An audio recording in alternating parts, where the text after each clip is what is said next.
নিৰ্বাচনৰ পাছতো ধৰ্মীয় মেৰুকৰণৰ ৰাজনীতিকাৰ ৰাজ্যত অধিক মুক্ত ৰূপত সাম্প্ৰদায়িক ৰাজনীতি বিজেপিৰ গোপন এজেণ্ডা ফাদিল প্ৰশান্তৰ এইবাৰ কংগ্ৰেছক আক্ৰমণ বিজেপিৰ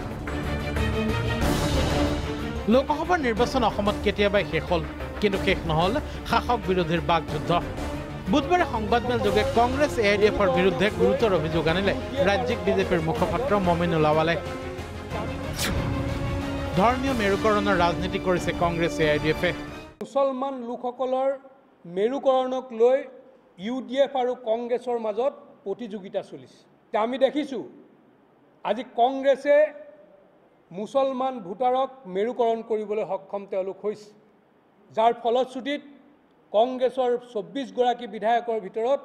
১৫ গৰাকী ইছলামধৰ্মী বিধায়কে দিছপুৰত প্ৰৱেশ কৰিবলৈ সক্ষম হৈছে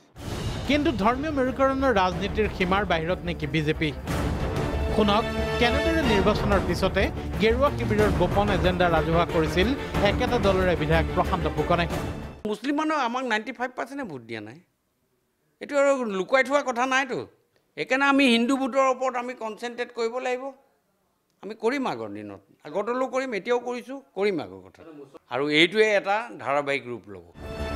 ইমানতে ক্ষান্ত নাথাকি বিধায়ক প্ৰশান্ত ফুকনে মুছলমান বিৰোধী ৰাজনীতি শক্তিশালী কৰাৰ বাবে কংগ্ৰেছৰ দুই মহাৰথী তৰুণ গগৈ ৰিপুণ বৰাক বিজেপিত যোগদানৰ বাবে আহ্বান জনাইছিল যিকেইটা হিন্দু আমাৰ লগত নাই আমি তাহাঁতক অনাও আমাৰ এম ইন লাইফ আমি তাহাঁতকো আনিব লাগে আনি আমি কংক্ৰিট কৰিব লাগে এই কথাটো তৰুণ গগৈ হিন্দু হিচাপে আহক আমাৰ দললৈ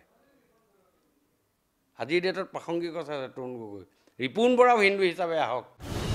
এতিয়া হয়তো আপোনাৰ বুজিবলৈ বাকী নাই ধৰ্মীয় মেৰুকৰণৰ ৰাজনীতি মুকলিকৈ চলাই গৈছে বিজেপি শিবিৰে অথচ বিজেপিৰ নেতাই সাম্প্ৰদায়িক বুলি কেৱল দোষাৰোপ কৰিব খোজে কংগ্ৰেছ এআইডিএফকে ভিডিঅ' জাৰ্নেলিষ্ট ৰিপুলৰ সৈতে ৰমেন কলিতাৰ ৰিপৰ্ট প্ৰাগ নিউজ